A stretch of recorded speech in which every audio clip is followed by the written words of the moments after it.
कल एक ऐतिहासिक फैसला माननीय न्यायालय का आया और आज उसके आदेश को लगभग 12 बजे अपलोड किया गया, उसकी कॉपी दी गई और ट्रायल कोर्ट का जो आदेश है, अगर आप उसको पढ़ेंगे तो बीजेपी के सरकार की भूमिका और बीजेपी सरकार द्वारा संचालित ईडी की भूमिका पूरी तरीके से इस देश के सामने बेनकाब होती है। कोर्ट का आदेश ये साफ तौर पे बता रहा है कि ईडी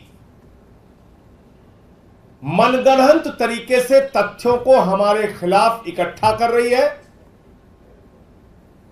ईडी मनगढ़ंत तरीके से जो कागजात वो अपने पक्ष में बनवाते हैं उसको न्यायालय के सामने प्रस्तुत करते हैं, यानी कि दबाव में बयान लिए जाते हैं, गिरफ्तारियां की जाती हैं, सरकारी गवाह बनाए जाते हैं और उसके आधार पर केजरीवाल को गिरफ्तार किया जाता है। ट्रायल कोर्ट ने साफ तौर पे कहा कि गोवा के इलेक्शन की जिस लेन देन की बात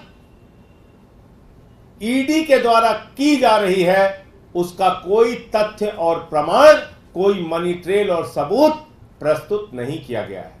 मैं मोदी सरकार से पूछना चाहता हूं, बीजेपी वालों से पूछना चाहता हूं, दिमाग से बिल्कुल पैदल हो गए हो क्या?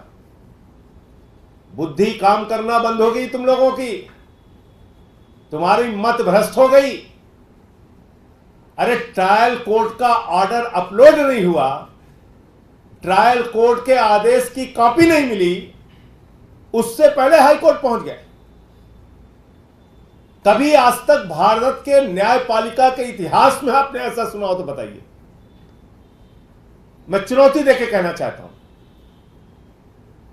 किसी न्यायालय के आदेश की कॉपी तक नहीं मिली, आदेश में क्या लिखा है यह जज साहब को मालूम ही नहीं है, ईडी को भी नहीं मालूम है और उससे पहले ईडी हाई कोर्ट पहुंच गई कि साहब केजरीवाल की रिहाई पर रोक लगाइए।